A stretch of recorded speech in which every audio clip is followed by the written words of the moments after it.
Hello and welcome to Casual Buddhism. I'm Cindy Rasicot, your host and author of Finding Venerable Mother and devoted disciple of Venerable Dhammananda Pikani. And for those of you who are not familiar with Venerable Dhammananda, she was the very first fully ordained Theravada nun in Thailand. And she's also the abbess of Sangdhamma Kalyani Temple. And we're graciously blessed by her presence here every week. And she is, of course, in Thailand. And tonight we have a guest, Liz. And Liz will be speaking to us from where, Liz?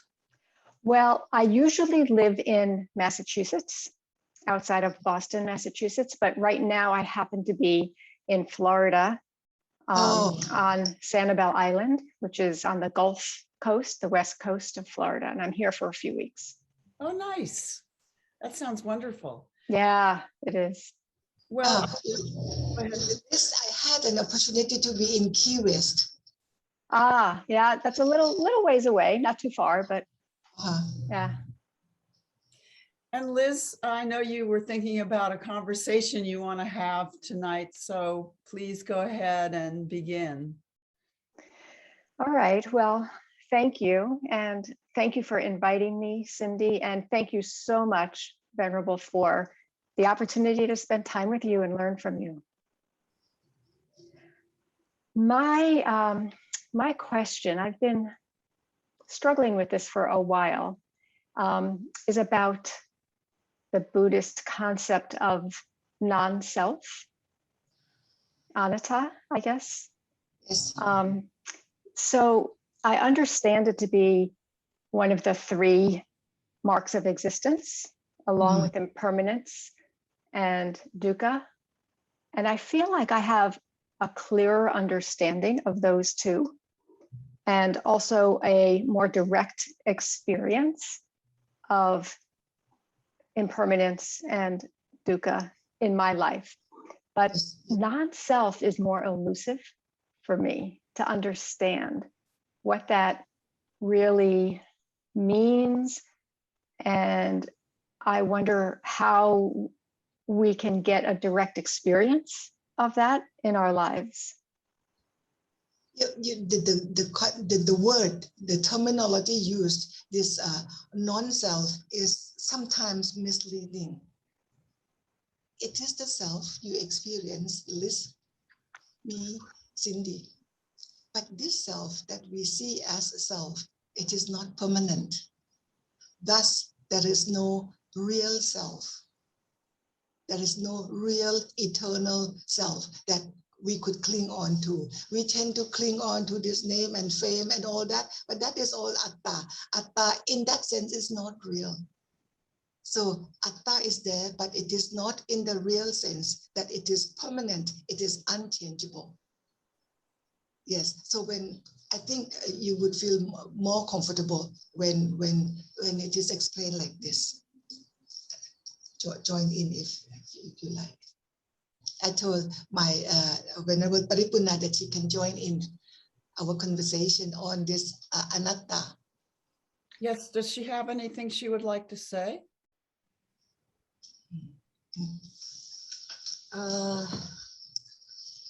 Let me share with you this way.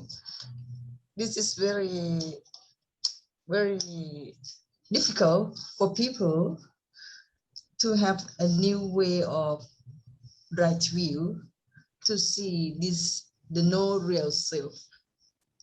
That's why the Buddha tried to analyze or break down this self into elements.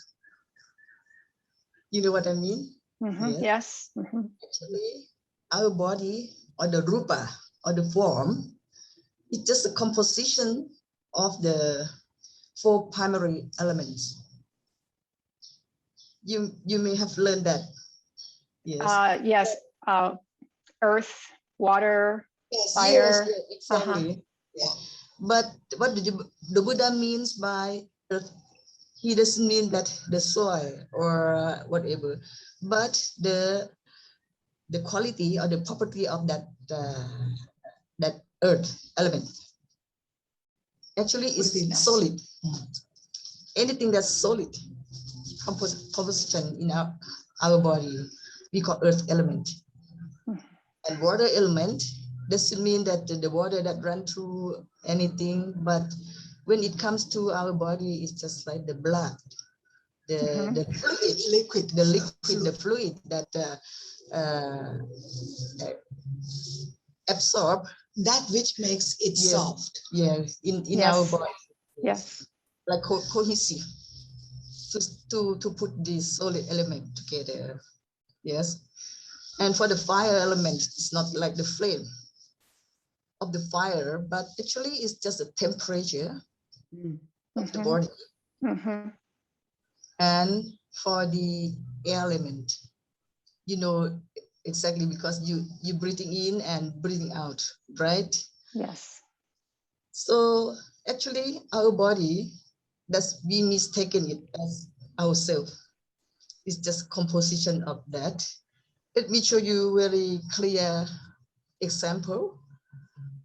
When you meditate, you breathing in through your nose and then you breathing out.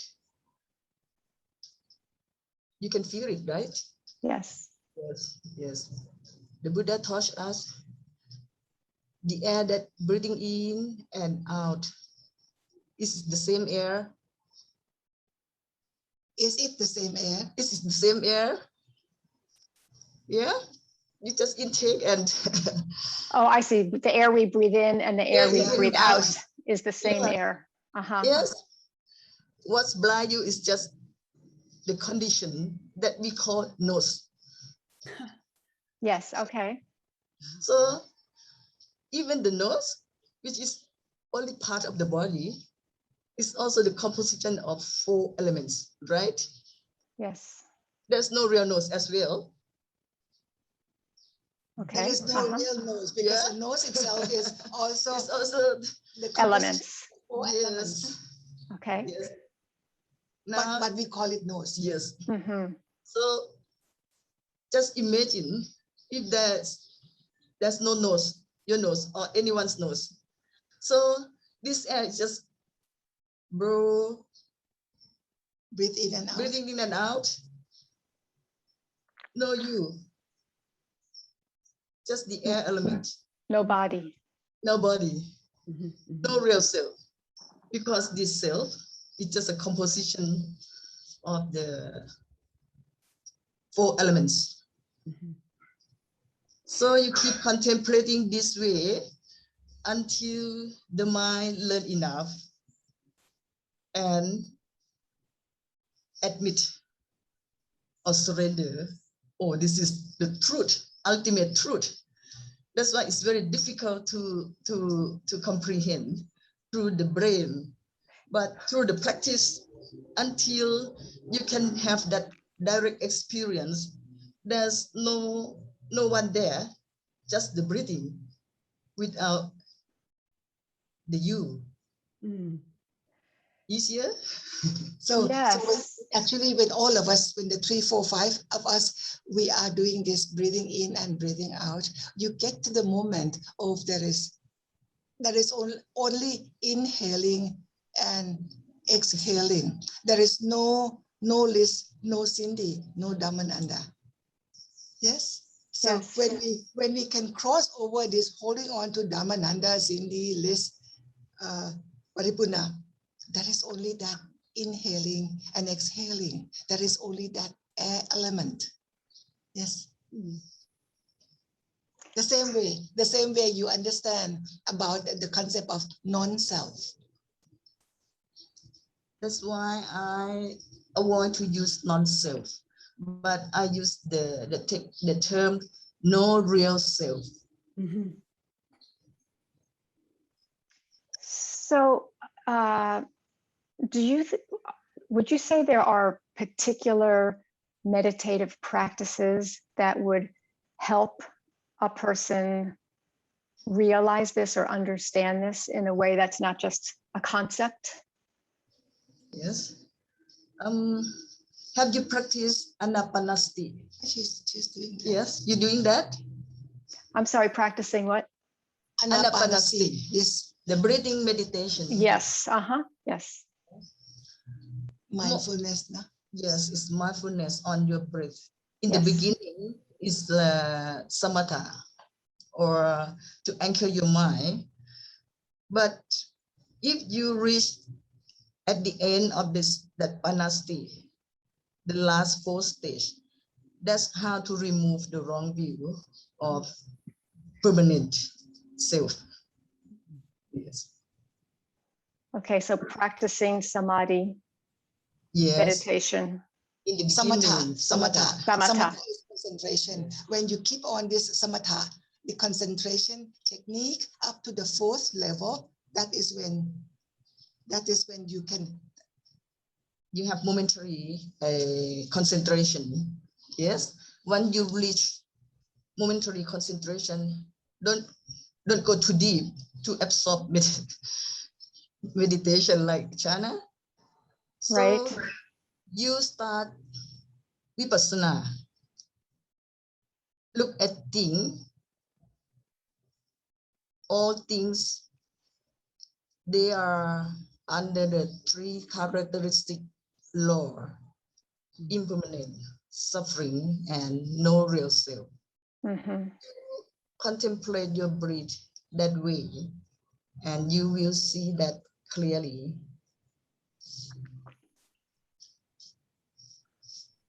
I will have to work on that. Yes. Yes.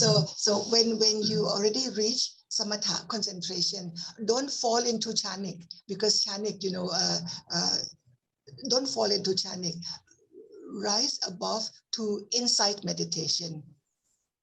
When you start experiencing insight meditation, then you carefully look at the 3 characteristics. And then this one you will realize this anatta, the concept of anatta. It has to be with the practice. Yes. If it's only wording, it's only reading, somehow it doesn't click, it doesn't click unless you really sit. Okay. When it comes to you with your own experience, then you know. Yeah, I think that's been my problem, because I've only known how to try to think about it, with my mind. It's a concept and not a direct experience. And so it was very hard for me to really understand it. Yeah. So I guess, like with many things, it's about the practice. The practice is the pathway for the direct experience. The Buddha said, that it is beyond reasoning, beyond logic. So as long as we are caught. We are, we have been trained throughout our life to think, and we forgot that the very first duty of the mind is to note, simply note. But we go into the secondary role of the mind is to think. Yeah, primary is to note, just simply note. Yes, I think our minds want to grasp onto it and make sense of it. Let me give you the trick of the mind. Okay. The mind can do only one thing, or not one thing at a time. If it's knowing something, it wouldn't know the other thing. So once you totally be with your breath, contemplating the 3 characteristics, the thought cannot interfere. Once your thought rising, that means the mind left the breathing, and now you are falling into the thinking world. So I have no wonder, because we've been thinking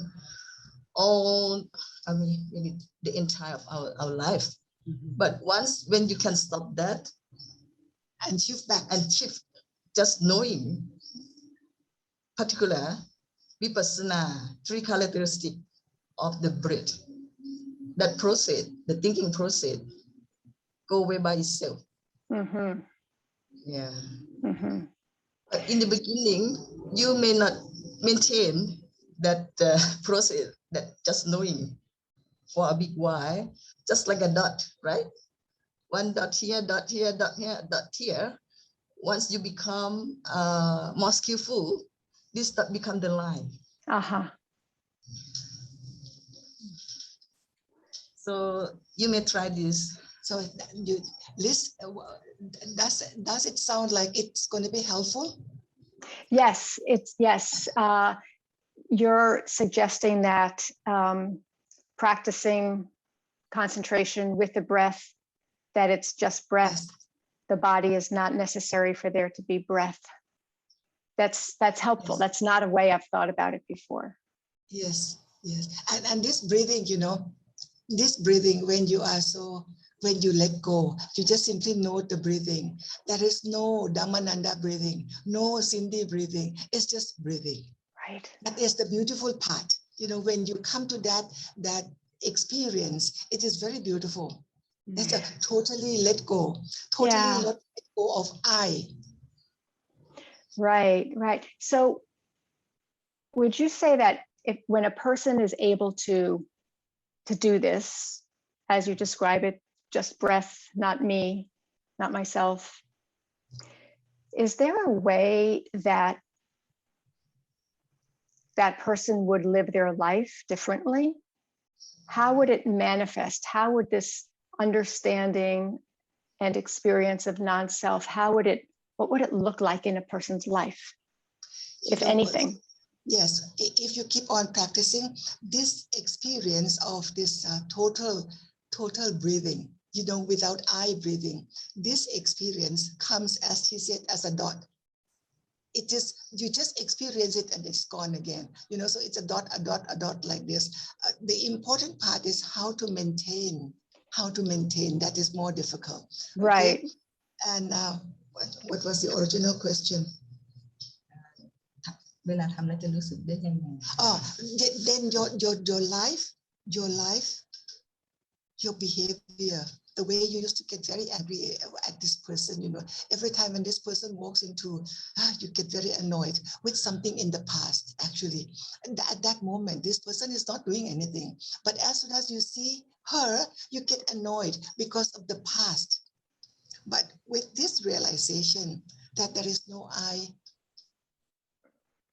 then the level of getting angry with her so quickly will kind of come down. And you realize that, oh, she is also the 4 elements like me. Right, right. Yeah, I could see how that would be very, very helpful to remember that. Yes. That's wonderful. Thank you. Thank you. So it's been a pleasure to have you tonight, Liz, and of course, Venerable. And thank you, Venerable Parapuna. And yes, thank you, both of you, very, very much. Yes. And I would like to welcome other people onto Casual Buddhism. You can be on as a guest. All you need to do is contact me on my website, cindyrasicot.com, or you can contact me through Facebook, cindy.rasicot.author. And we are here every week, which is such a joy. And we will be back next week. And so thank you all for coming, and thank you for being here. Thank you.